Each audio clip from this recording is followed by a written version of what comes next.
Greasy Gang or Don't Bang, you know who it is and what it is. It's your boy C Greasy, and I'm here with Lou Diamond Phillips. Says so right up there. Damian Chapa, how you doing? Sam De La Rosa, Marvel artist on Venom the Protector and anything else, everything else except Deadpool. Luis Moncada. Daniel Moncada. Yes, sir. We got legends in the game, you know what I'm saying? So let's start it off first. How'd you hear about this convention, and what would you guys rate it 1 through 10? Right now, as it looks, it's becoming a 10 right now. It was a 9 because it was closed. But now it's quickly becoming a 10. No, people are beautiful. We're here yesterday. They're so kind, so nice. It's really good. It's a 10. 10 plus. Yes, sir.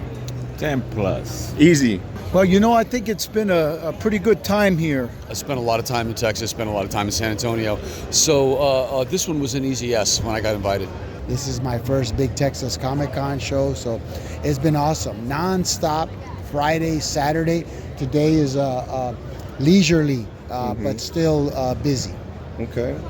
So how long have you been doing your job, and what are the pros and cons of it? I've been working, started for Marvel and DC the same year, 41 years ago, 1982. I did do a couple of books for Charlton Comics in the 70s, but now I just draw covers for Marvel. I drew a Venom the Protector cover that came out earlier this year. Then I drew an Uncanny Spider-Man cover. Then a Predator versus Wolverine cover that's not out yet. And then when I go home tomorrow, I happy to draw a Spider-Man versus Doc Ock cover. So pros and cons, it's hard work, takes a lot of time. The pay is not the greatest, but I'm working on that. Try to inform people of my credits, and then I bring stuff to sell, and people bring me stuff to sign. So it's been great for me. Always been great for me. All right, so let's get right into it. What is the pros and cons of being an actor? Pros and cons. I think that I'll go with the pros. The biggest pro for me is I have a son. He's 16 years old.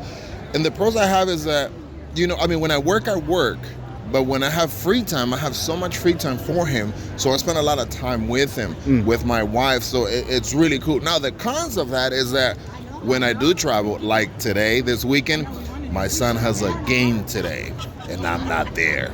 No, so I guess family time would be the thing, for me. Traveling, away from family. When we were shooting Better Call Saul, we were gone for 2 or 3 weeks at a time.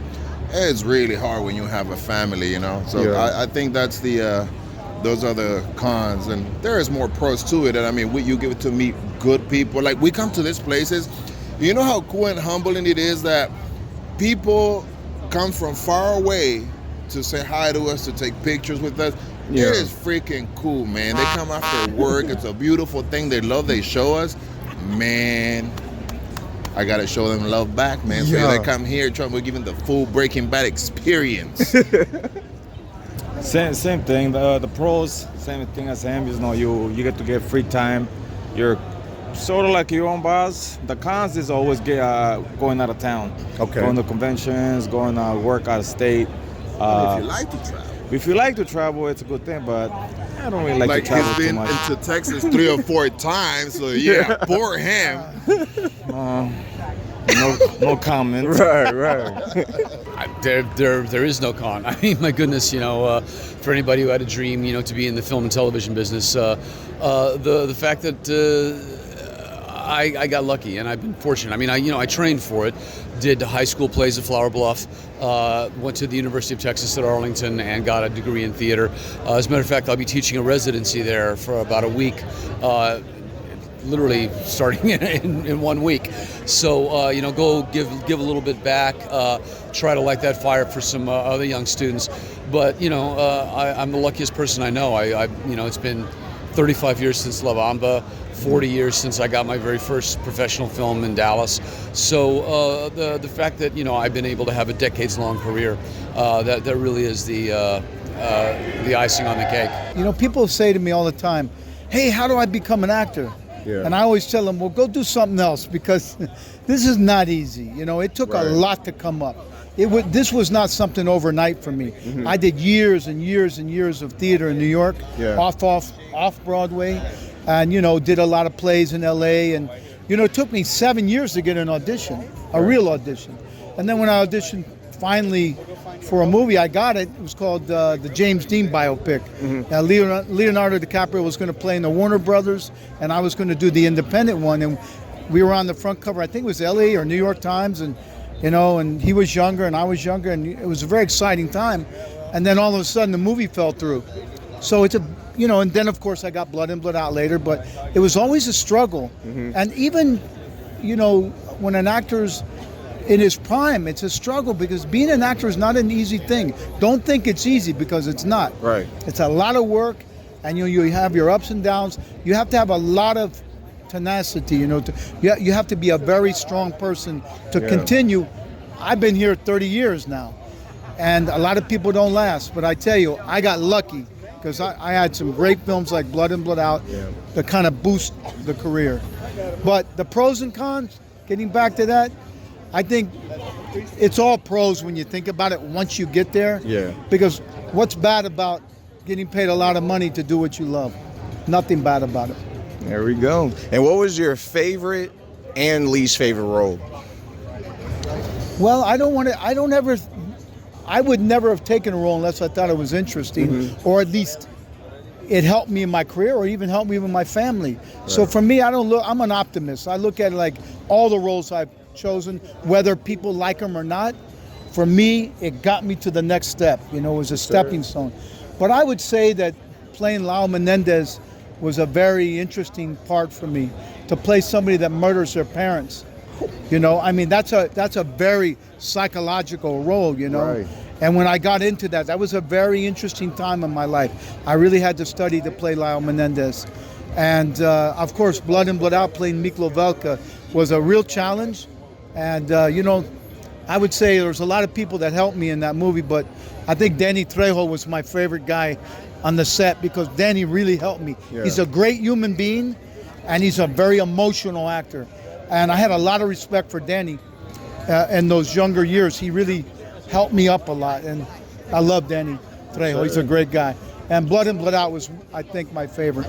I don't have a favorite, man. I mean, you kind of can't compare Young Guns to La Bamba to Stand and Deliver, just or even some of the ones I've done recently that the television shows like Longmire or Prodigal Son or whatever. I mean, I played a lot of really great roles, and I'm thrilled. And I don't talk about the ones that I wasn't happy about. Yeah. Oh, this one for sure.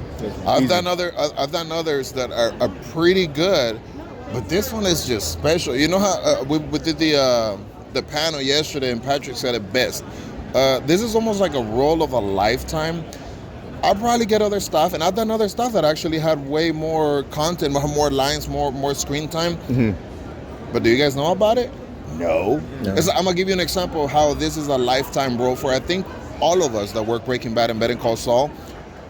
Bryan Cranston. He has done so much, so many things. He was in Godzilla, Your Honor, this. But you guys know him as Walter White or Heisenberg. So, you know what I'm saying? Like, it's a role of a lifetime. He was Malcolm in the Middle. You guys don't care about that anymore. You guys care about Heisenberg, Breaking Bad. You know what I'm saying? Same with us. We've done some other stuff, and it's like, oh, the guy's Breaking Bad. I'm like, yeah, I take it. I take it. I think it's a beautiful thing. I'm honored to be on the show, to be part of history. Right. Yeah, it's a beautiful thing. So, yeah. Absolutely. Well, for me, that was my first acting gig ever, so I was really spoiled.